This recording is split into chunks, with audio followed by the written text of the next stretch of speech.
How do companies create a culture and core values that employees actually live out? The team at The Receptionist, a bootstrapped Denver-based software company, sets out to answer that very question. Welcome to the Fabric Podcast. You're listening to part 5 of 5 of our Employee Supremacy series with Michael Ashford and Andy Alsop.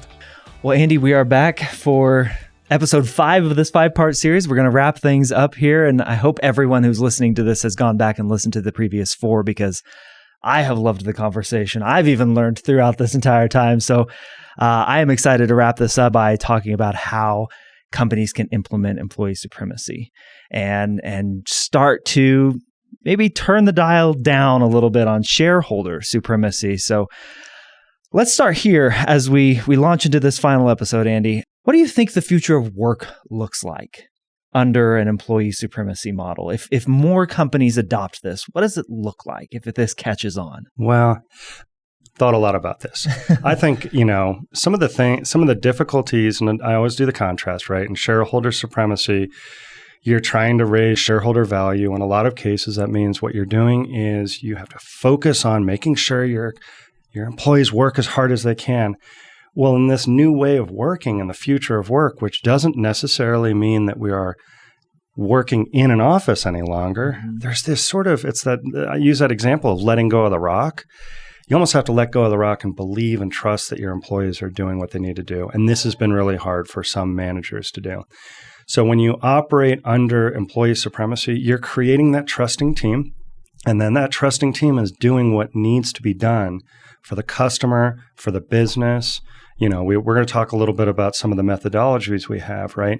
This is the model that you want to have when you're going into hybrid work environments and the future of work, because part of the Great Resignation is people realized when they were out of work and they couldn't work, hey, I can do whatever I want. Yeah. So they went out and tried different things. Well, if you're in that environment, you want to create a company that is attractive to people who want to work with you, regardless of whether they're going to be in an office or not. But if you can give them that trusting space where they don't feel like they have to be in the office, where the managers don't feel like they have to be like looking over their shoulders and making sure everybody's doing the work, that's the future of work. That's the way things are going. So it fits the model perfectly, in my opinion. From a culture development standpoint, how do you see this fitting in? Because at the same time, I think a lot of people were leaving their jobs because of the culture. And so many of those companies were operating under a shareholder supremacy, even if it wasn't necessarily labeled that. How do you think culture fits in, or what is the role of culture in this environment? Without it, you can't run an employee supremacy company.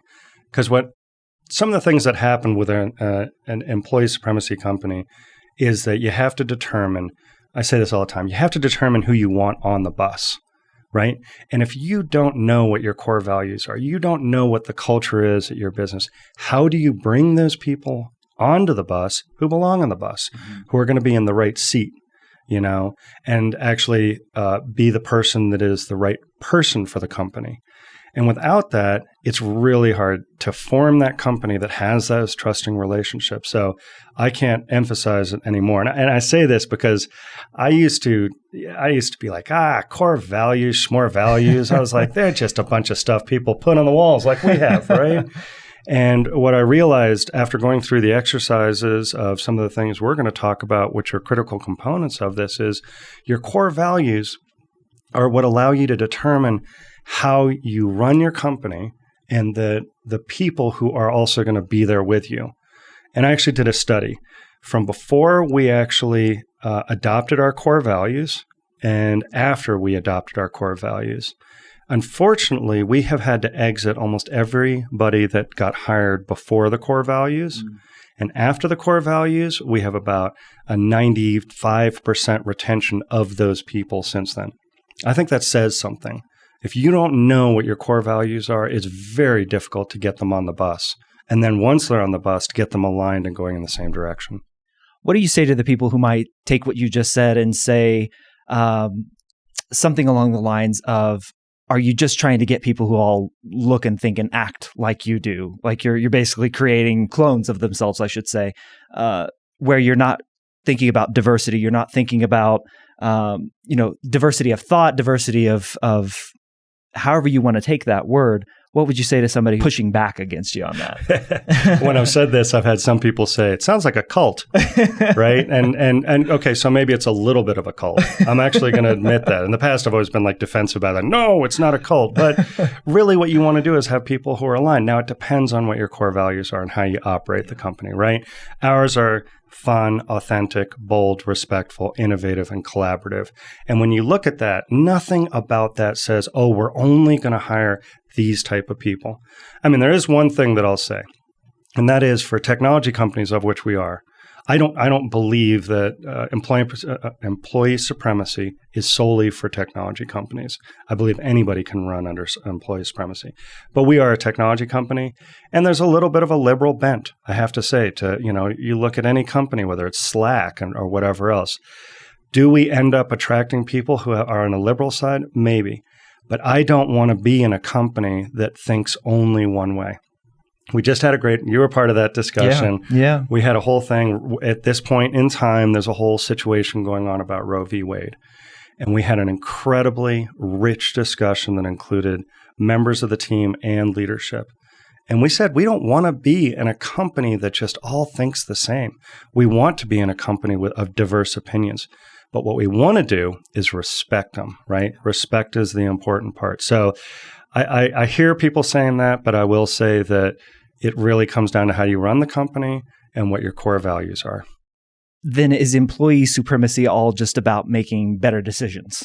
Is it as simple as that, or are we taking it down way too far? I don't know.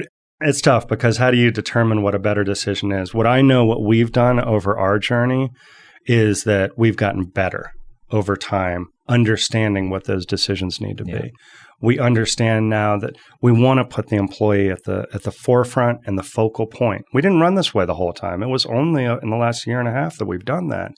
So that's what's led to better decisions. Because once you put that focal point out there, then it's like, okay, well, it's just like when you put a goal out in front of you and say, that's where I want to go. It's like the old analogy of, how does a plane actually know how to get from New York to San Francisco, right? It might not be on course the whole time, but at least you know where you want to go.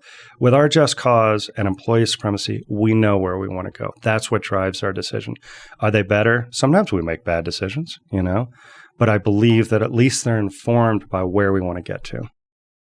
I'm reminded in hearing you say that our last employee all hands meeting, where we were talking about some of the new stuff that we're going to be coming out with. And it is bold. We are putting some stuff out there that may make folks uncomfortable, not uncomfortable in their job, but just uncomfortable because of this is a big change for us as a company. And we'll talk about this on future podcast episodes. Don't worry.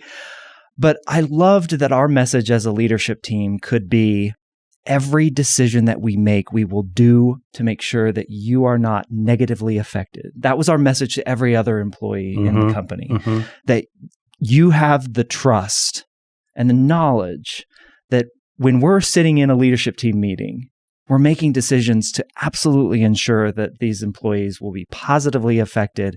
Maybe it may take several months down the road or a year down the road to make sure we see the full benefit of it. We're going to do our damnedest to get you there. Right. I think that to me was a pivotal moment in that conversation in that last all hands meeting. Yeah, I don't know if you felt the same way. I did, in the fact that it came, and I made that speech about trust. Yeah. And because there's a little bit when you make changes, right? And we can say this, I'm not going to lie about this, not lie or try to hide it, I should say, is we're launching a new product. Yes. Okay. The cat's a little bit out of the bag. It's like got its paw out. Exactly. We're not talking about the product yet, but when we're talking about launching a product, a lot of anxiety comes up. People say, well, what's going to happen to my job? People have had job trauma where they've launched a new product and all of a sudden leadership has completely diverted everything away from the core product to the new product, which is failing, and people lose their jobs. So they say to themselves, I don't like this. This sounds kind of scary. But what I loved about it and what really made me feel strong about that meeting was that I said it's about trust. And it goes back to something we talked about in the last episode, which was the emotional bank account. We built up a lot of emotional capital that we do what's in the interest of the employees. So when we look them in the eye and we say, I know this is going to be a little bit scary, but I need you to trust You have always been able to trust on the leadership team to do the right thing. And what everybody said was, you're right. We trust you guys. You have worked in our benefit the whole time, and we're going to trust that this is going to work out, and it's not going to be like it was at that last company I was at. That really warmed my heart when they said that. Yeah, it's a phenomenal feeling when you can walk out of a meeting like that, especially as a member of the leadership team, and just have that feeling of knowing you've got their back and they trust in you, and it's for the right reasons. Yeah, well, for sure. And let's just contrast that really quickly, because if you're operating under shareholder supremacy, you may have gotten some money that was going to be about putting it in the new product or whatever, and you're sitting in front of your team and you're telling them, hey, trust us, it's okay. But the investors are saying, doesn't matter. We need to cut costs no matter what, and to launch this product with as capital efficient as we can. Now, I will say we are a very capital efficient company because we are bootstrapped, but that can happen. So it's the difference that you can sit in front of your team and you can say these things because you're operating under this philosophy. Whereas if you've got shareholder supremacy on one hand, to launch this new product or whatever, but you're like, I really, we're an employee first company. What comes first? The shareholder supremacy, that's what's going to come first. And decisions are going to be made. They're not going to be very good. And then the employees are going to say, see, told you, can't trust you, because you're making those decisions. That's the kind of thing that keeps coming back to me every single time about employee supremacy, is that it aligns the decisions of how you really want to run the company with the business decisions and what you need to do. And that all hands meeting said it right there. Said it perfectly. Yeah. So on the topic of decisions, I want to go to a couple decisions that you've made on how we actually operate the company, things that you have brought to the company and implemented that affect all of this, that feed right into all of this. First, on who actually is coming into the company, and you mentioned it, right person, right seat.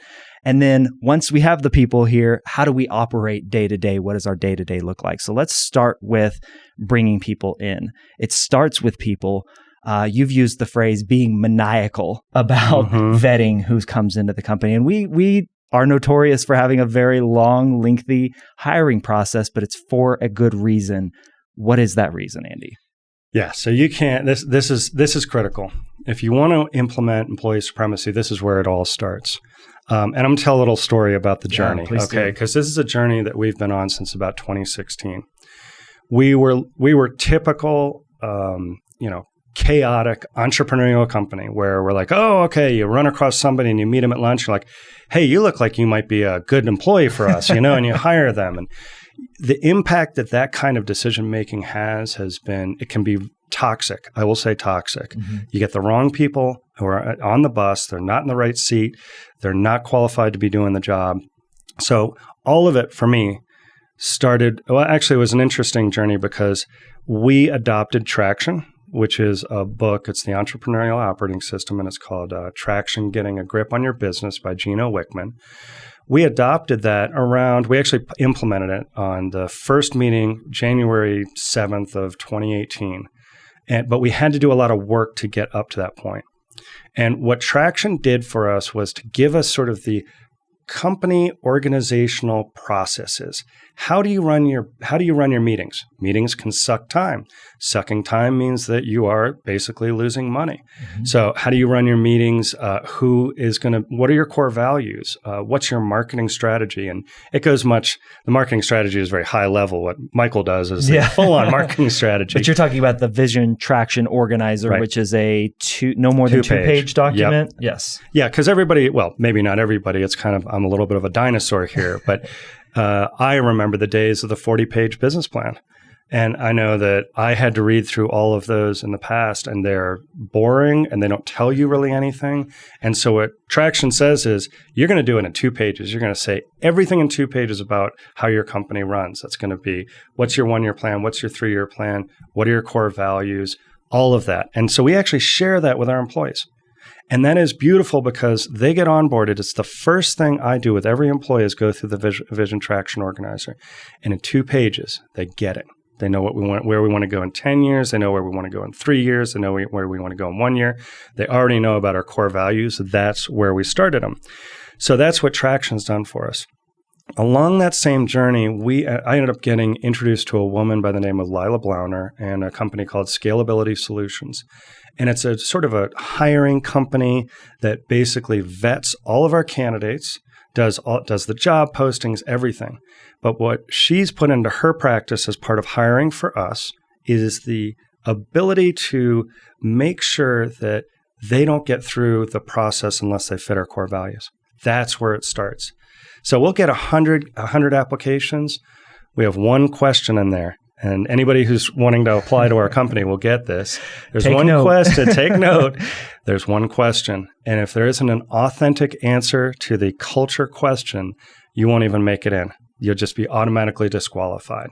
And so you get 100 applications, 50 get disqualified right there. So now you're honing the pool of the applicants down to those who are going to be really good passengers on your bus. And then, of course, you go into things like, are they qualified? Do they have the experience? And all of that thing. We adopted that almost the same time we did Traction. So it was the culmination of those two where our hiring practices got way better, and we used Traction to sort of organize the company. And that's where we got to, I think we went up a huge level right there. We kind of leveled up, and we were a much better organized company. And that's where things started to really click and go forward from there. Andy, for the leader, for the manager, for the CEO who says, look, I just got X amount of rounds of millions of dollars from my latest round from VC, and they're telling us hire, now. How do they approach it in such a way that still remains true to those core values and not just, like you said, kind of settle on, well, you're a warm body and we, we have a seat open for a warm body. How does somebody who, we're a 20-person company. How does somebody at a 150-person company who has been told scale to 300 in the next 6 months, how do they manage that? Well, it's going to have to come from the top. I really don't see any other way. A manager, who's two levels deep below the CEO is going to have a really hard time with it.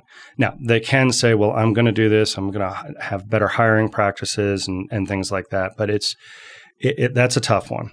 And I think the best way to do that, and unfortunately, most of my advice is going to be like, it's really hard. You got that $150 million, and you haven't told the investors that you want to make sure you hire under employee supremacy and all that. It's going to be tough. You can go back to your investors. You could say, this is the way I want to run the company. Now, I will say this. I get inquiries probably about 3-4 times a week from venture capitalists and PE firms and some of the M&A firms as well. And I send them back. I do the same vetting process for these guys. I send them back a link to our videos about employee supremacy. And I ask them to look at it.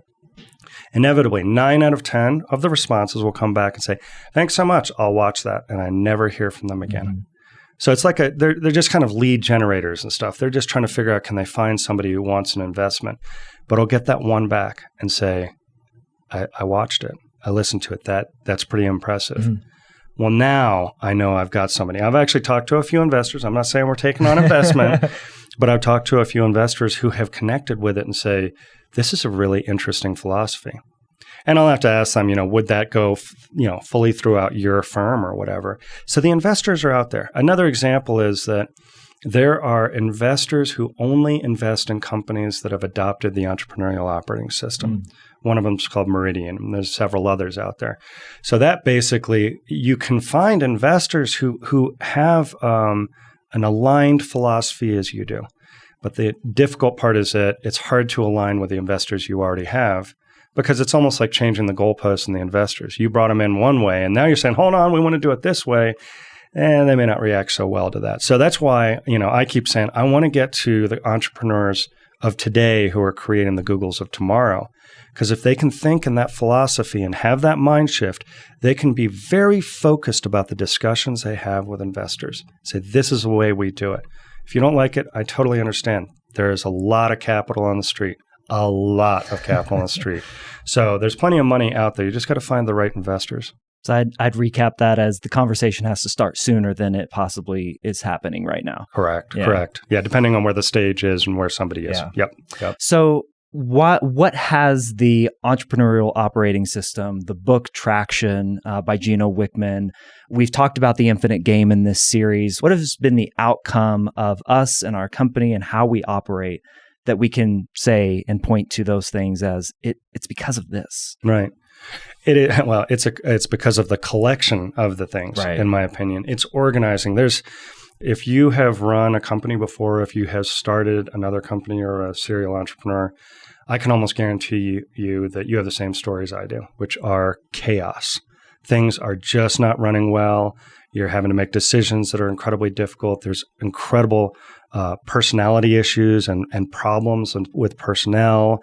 There's cash flow issues. All of these things can happen. And almost always you can lead that back to the chaos of not really having structure. And so if you have the entrepreneurial operating system, you have, with Lila, she brought something like, for instance, Michael does not have to sift through every resume for every hire, right? They're doing all the vetting. And what Scalability Solution does says, here, Michael, here are the 5 best candidates. We've already put them through a simulation. We've put them through all these things. That's time that it's time saved that Michael can be working on strategy and figuring out how we can do, the best marketing we can. And I have that for all of the directors. So it's like bringing a level of organization. And then the other thing too is that we had the Scalability Solutions, then we had Traction, and then we found the infinite game. And then I kind of look at it as one is hiring, one is organizational, and then the last one, an infinite game, is really the cause. Why are we doing this? Because I've had people ask me, like, I say, we got to grow before the infinite game and everything else. We have to grow. And then it's actually Delin, our director of engineering and my co-founder. He basically always said to me, why? Because he's good. Everybody knows Delin. He asks questions. Great questions. Great questions. So why? I'm like, I don't know. We got to grow. That's just what you do, And it was flat. I was like, I don't know why. Why do we have to grow? The cause gave us something. And you hear me in the leadership meetings. I'm like, we have to grow. We have a just cause. This is why we have to. Nobody argues with me. Everybody says, you're right. We do. Yeah. It's bigger than ourselves. And I think we all feel that. And something that you mentioned right there a little bit earlier was that you want to speak to the operators, the entrepreneurs who are building the next big companies of tomorrow. I don't know that we're ever going to get through to a Google or an Amazon, right, or, a Meta. We've talked about some of those in the examples of shareholder supremacy here, but you have had a lot of conversations with entrepreneurs who this has connected with. If you could say there's a common theme that these folks are interested in that you could then apply to everyone listening, everyone watching this, if there's a common theme in how you think business will look like moving forward, what would you say that is as we begin to kind of wrap things up here with this series? People. Yeah. Yeah, I think it's people. Yeah, there's got to be a different perspective about people. People are not just there to serve the company, to enrich the shareholders. Now, again, I always say, shareholder, I'm the biggest one at this company, right? I could take this perspective. I could go to our team and I could say, you need to be working harder. You've got to stop taking days off. Don't take that vacation. I want you to work harder. Why? Because I'm the biggest shareholder here and I want to get rich, right? You can't do that. I don't believe you can. In this day and age, things have changed. That might have worked in the assembly lines and things like that. But it's not going to work today. People have choices. And we're seeing this. It's very difficult to hire employees. Why? Because they have choices. So if you want to be the top company, you have to figure out, how is it that I focus on my employees? That's the only way. Because they're the ones are you sitting there answering chats right now? Or I'm not. You're not. No. I'm not answering chats. I'm not on the phone with our customers talking about sales and whether they want to buy. They are. Our employees are doing that. Well, if they're the face of the company, then you need to treat them right. So one other thing, as we close this up, you mentioned we're a capital efficient company. And efficiency is used whether you're operating under employee supremacy or shareholder supremacy. But what did you mean by that? And what efficiencies are to be gained from operating under employee supremacy that no matter what you believe, everybody wants to be more efficient in business, I think. So what What's to be gained there? Well, capital efficiency is throwing buckets of money at things, right? And for the most part, venture capitalists love to talk about they're a really capital efficient company, right? You want to be able to use the capital. For every dollar you invest, you want to be able to get gains out of that. There are very capital inefficient companies. I mean, we talked about Better.com and stuff. I'm not saying that they're a company we should all be looking at, but they're bringing $300 million in and they're spending money like it's going out of style. Mm-hmm. That's not very capital efficient. It's the old style of like, let's hire 10 salespeople, we'll keep 3 and just get rid of the 7. Now, some people say that's capital efficient because it's the fastest way to get to those 3 salespeople, but I don't agree. You operate under employee supremacy, you figure out who you want on the bus, and you can be much more capital efficient. So if we're going to go and get capital in the future, I know that we're going to be incredibly capital efficient, meaning that we're not going to say, okay, we're going to go hire 10 salespeople and we're going to keep the 3 that work out. We're going to know that we've got a hiring process that works, and we're going to run that process efficiently and get those people in the door. If you get money like equity capital, you have to get over in front of your skis. You have to spend beyond your limits because you're trying to grow faster.